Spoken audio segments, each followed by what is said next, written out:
नमस्कार। जी हाँ, एकदम सही पढ़ा आपने। थंबनेल में जो आपने पढ़ा है वो एकदम सही पढ़ा है। अब लगता है फारूकी को मज़ा आ रहा होगा। कॉमेडी हो रहा है। जो खुद कॉमेडी किया करता था अब उसके लाइफ में कॉमेडी हो रहा है। आज इसके बारे में बात करेंगे हम लोग और जानेंगे कि कैसे हमारे देश के अंदर अब विक्टिम कार्ड ओपन हो चुका है, एंडलेस लिमिट वाला। और हमारे देश के अंदर ये जो लिब्रांडो पत्रकार हैं जिनकी सुलग चुकी है, जो कि मेल्ट डाउन हो चुके हैं, उनके बारे में भी बात करेंगे और जानेंगे कि इनको कितने बर्नॉल की ज़रूरत है। अच्छा, इससे पहले कि मैं वीडियो को शुरू करूं, एक चीज़ बताऊं। लास्ट टाइम जब मुनव्वर फारूकी को जेल भेजा गया था कूट कूट के, उसके बाद उसे बेल मिलने में इतना टाइम क्यों लग गया था? मालूम है क्यों?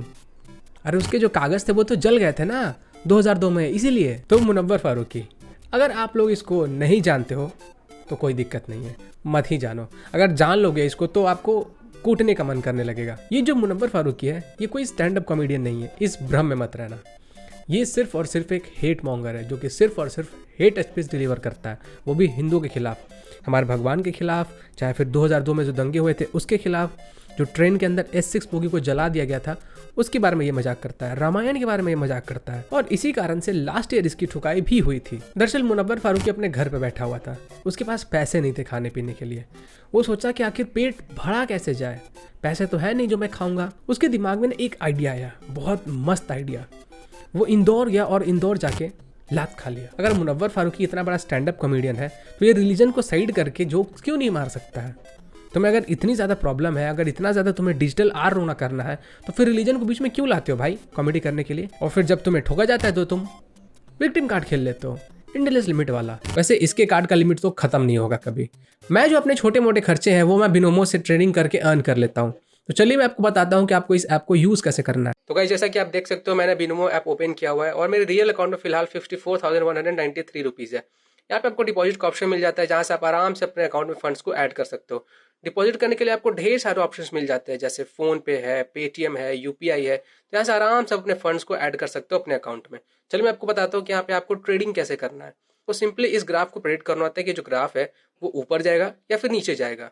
यहाँ पे ट्रेडिंग करने के लिए सबसे पहले आपको अपना एसेट सिलेक्ट करना होगा, जो कि मैंने क्रिप्टो सिलेक्ट किया हुआ है। और यहाँ पे आपको इन्वेस्टमेंट लगाना होगा, जो कि मैंने 7,000 का इन्वेस्टमेंट लगा दिया है। अब यहाँ पे मुझे लग रहा है कि जो ग्राफ है वो नीचे की ओर जाएगा, तो मैं 7,000 नीचे की ओर लगा देता हूँ।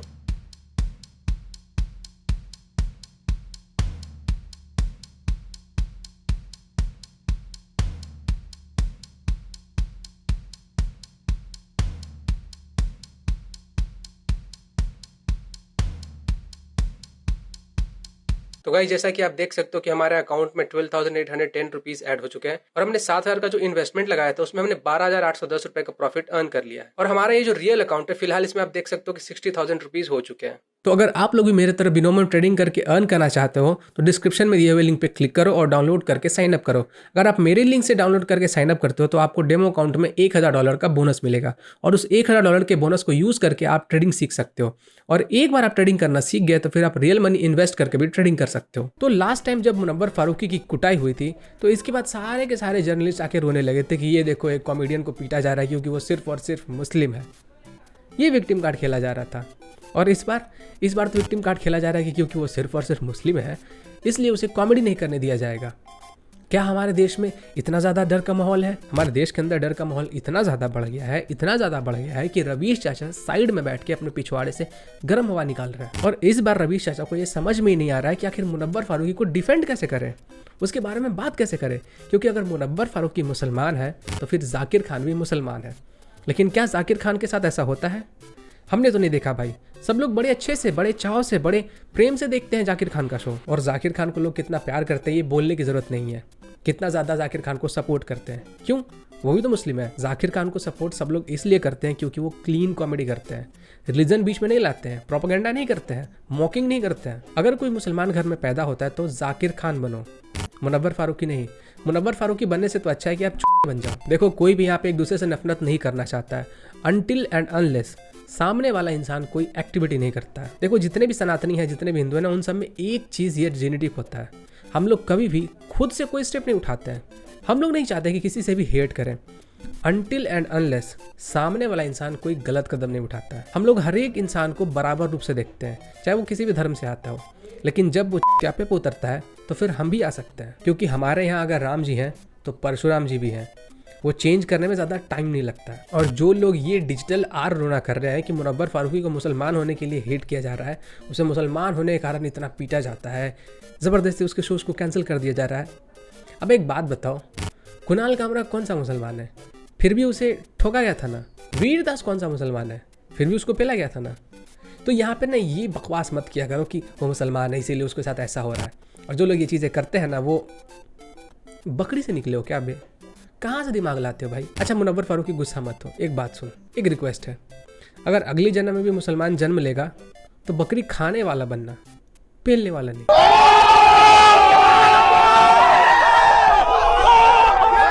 अच्छा मुनव्वर फारूकी के जो शोज़ हैं उसको 12 बार कैंसिल किया गया, लेकिन ये जो लिब्रांडोज हैं उनको सिर्फ और सिर्फ बैंगलोर ही पॉइंट आउट करना है। मालूम है क्यों? क्योंकि बैंगलोर में बीजेपी की सरकार है और जयपुर और मुंबई में बीजेपी की सरकार नहीं है। इन लोगों को कोई काम धाम नहीं है, इनको सिर्फ और सिर्फ एक मौका चाहिए होता है बीजेपी को कैसे भी करके ब्लेम करने के लिए। अरे भाई, अगर मुनव्वर फारूकी के शोज़ को बैंगलोर में कैंसिल किया गया और उसको बीजेपी ने कैंसिल करवाया है, तो फिर जयपुर और मुंबई में तो तुम्हारे मौसा बैठे हुए हैं, वहाँ क्यों कैंसिल करवा दिए? वैसे ये जो मुनव्वर फारूकी ने अभी स्टैंड अप कॉमेडी क्विट कर दिया है, ये एक एग्जाम्पल सेट होगा बाकी लोगों के लिए कि अगर कभी भी गलती से हिंदूज़ के ऊपर, हमारे कल्चर के ऊपर या हमारे भगवान के ऊपर मजाक करोगे तो यही हाल होगा भाई। इतने शोज़ कैंसिल करेंगे, इतने शोज़ कैंसिल करेंगे, इतने शोज़ कैंसिल करेंगे, कंफ्यूज हो जाओगे कि शो कैंसिल हुआ है या तुम्हारा करियर। एक जोक मारने के कारण कमलेश तिवारी का गला काट दिया गया था। मुनव्वर फारूकी तो अभी भी जिंदा है और उसने एक जोक नहीं मारे, कितने सारे जोक मारे हैं। लेकिन ये जो लिब्रांडोज है वो सिर्फ और सिर्फ ये कहेंगे कि देखो जो मुनव्वर फारूकी है उसके शोज़ को कैंसिल कर दिया गया, अब वो बेचारा क्विट कर रहा है। इतना ज़्यादा डर का माहौल है कि लोग एक जोक को भी डाइजेस्ट नहीं कर पा रहे हैं। एक जोक को डाइजेस्ट नहीं करने के कारण कमलेश तिवारी का गला काट दिया गया था और सर तन से जुदा वाले लोग रोड पे आ गए थे।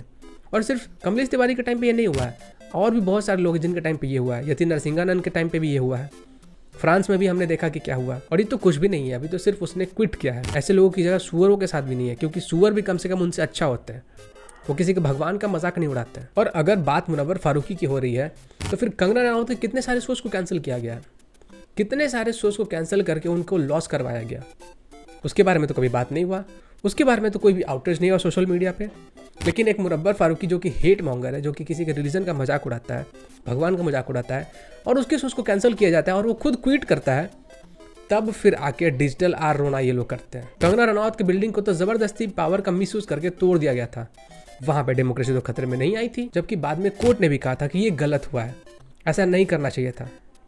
लेकिन उस टाइम डेमोक्रेसी सरवाइव कर गई, उस टाइम डेमोक्रेसी को तो अमृत मिल रहा होगा। खैर क्या कर सकते हैं, मुनव्वर फारूकी की याद बहुत ज़्यादा आने वाली है यार, सबको आएगी। तुम्हारी आवाज़ जब भी सुनने के लिए मेरे कान तरसेंगे, मैं अपने घर से 2 किलोमीटर आगे जाऊँगा और वहाँ पे 4-5 सुअर रहते हैं, उनके पिछवाड़े पे 2 चप्पल मार के उनकी आवाज़ सुन के वापस आ जाऊँगा।